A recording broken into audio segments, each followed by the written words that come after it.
बहुत पुराने समय की बात है।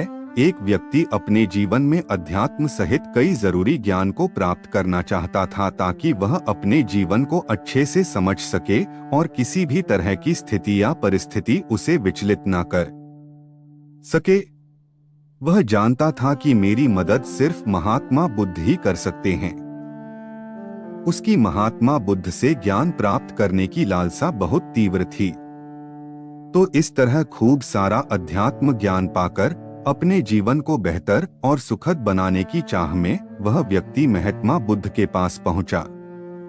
उस व्यक्ति ने हाथ जोड़कर बुद्ध से कहा, हे बुद्ध, कृपया आप मुझे अपना शिष्य बना लीजिए। मैं आपसे बहुत सारा ज्ञान सीखना चाहता हूँ जिससे मेरी जिंदगी बदल सके और मैं अपनी जिंदगी में आगे बढ़ सकूं, अपनी जिंदगी को बेहतर बना सकूं।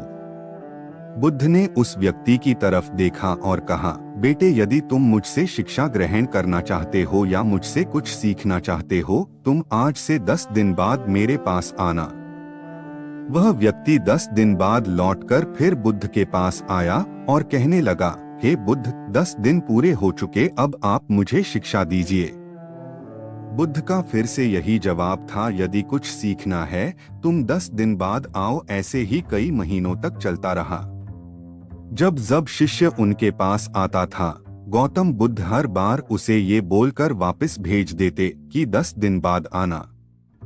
आखिरकार शिष्य के सब्र का बांध टूटा।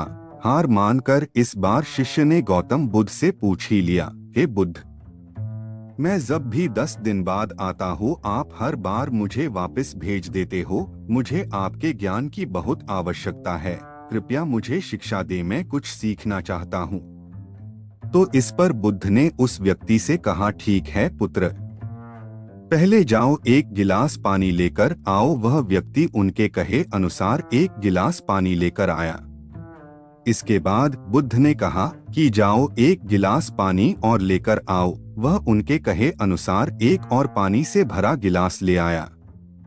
अब महात्मा बुद्ध ने कहा कि पहले वाले गिलास में कुछ मिट्टी डाल दो। व्यक्ति ने बिना कोई सवाल पूछे वैसा ही किया जैसा बुद्ध ने कहा। मिट्टी डालते ही पहले गिलास का पानी पूरी तरह दूषित व गंदा हो गया।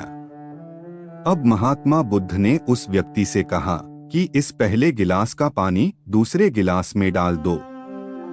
इस पर वह व्यक्ति बोला, महाराज जी, यदि मैंने ऐसा किया तो पहले एक गिलास का पानी न सिर्फ बाहर ही गिरकर व्यर्थ हो जाएगा बल्कि पानी गंदा भी हो जाएगा।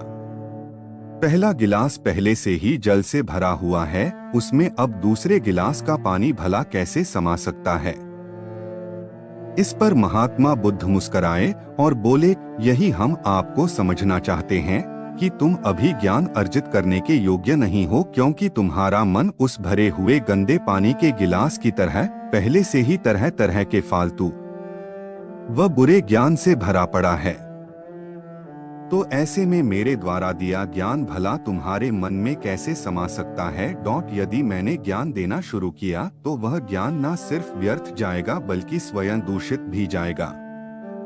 अतः तुम्हें सही ज्ञान प्राप्त करने के लिए और अध्यात्म ज्ञान को समझने से पहले तुम्हें अपना मन उन गलत और नकारात्मक विचारों से खाली करना होगा जो तुम्हारे मन में भरे पड़े हैं। अध्यात्म ज्ञान को हासिल करने के लिए मन का पूरी तरह से खाली होना अनिवार्य है। यदि तुम खुद से ये बात कहते रहोगे कि तुम्हें हर बात का ज्ञान है तो तुम कभी भी कुछ नहीं सीख सकते। इसीलिए पहला गिलास के पानी को तुम खाली करो, तभी तुम दूसरे गिलास का पानी डालोगे तो उसमें समा पाएगा। इसी प्रकार तुम दिमाग को खाली करो, अपने मन के पुराने विचारों को बाहर निकालो। अब वह व्यक्ति बुद्ध के बातों को समझ गया और उसने पहले वाले गिलास के पानी को खाली करके नई चीजें सीखने की ठान ली। दोस्तों, इस कहानी से हमें सीख मिलती है कि हमारा दिमाग एक पैराशूट की तरह है। पैराशूट जब तक खुलता नहीं है तब तक किसी काम का नहीं है। उसी तरह हमारा दिमाग खुलने पर ही काम करता है और कामयाबी की नई नई उड़ानें भरता है। इसीलिए आपके दिमाग में जो भी फालतू के विचार है उसे खाली कीजिए, तभी आप अपने जीवन में नई बातों को सीखकर अपने जीवन को बदल सकेंगे।